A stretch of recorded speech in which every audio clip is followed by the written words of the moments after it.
You know, sometimes the biggest hurdle to using a piece of software is just one tiny thing. Today, we're talking about the powerful app Notion and the one single prerequisite you absolutely have to meet to even get started. It seems simple, but it's a perfect example of a crystal clear technical rule, and we're going to dig into why it matters so much. All right, here's how we're going to tackle this.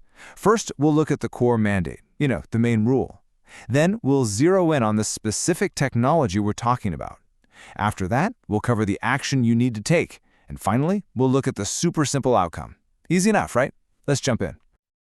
Okay, first up, the core mandate. And let me be clear, this isn't some friendly suggestion or a nice to have. Nope, this is a foundational rule. If you don't meet this one condition, the app just won't work, period. So let's just cut to the chase, right? If you want to use Notion, what is that one single essential condition? What's the one technical hurdle you've got to clear before you can even get in the door?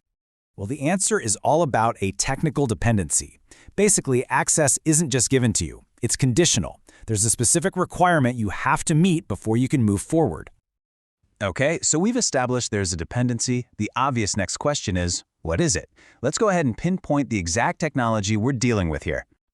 And here it is. The answer is JavaScript. Now, for our purposes, the definition is super direct and all about you, the user. JavaScript is just a technology that must be enabled in order to use Notion. That's it. In this case, its entire identity is its function, which is what makes this so brilliantly clear.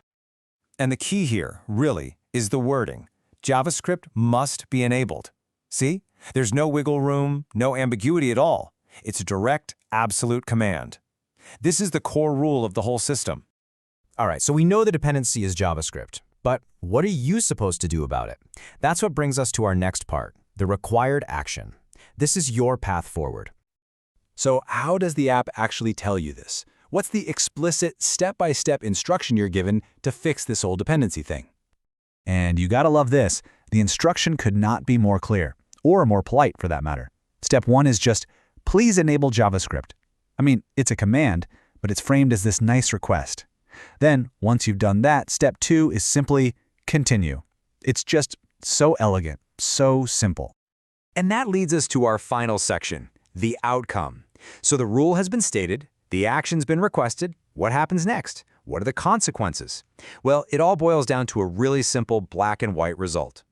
The logic is just crystal clear. If JavaScript is not enabled, you cannot use Notion.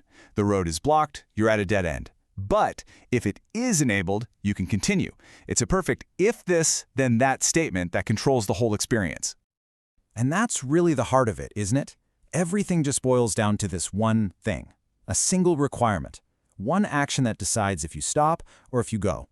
So let's wrap this all up. To recap, there's a prerequisite for using Notion.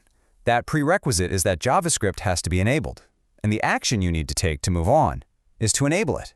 It's this simple, powerful, and honestly really effective little loop of logic.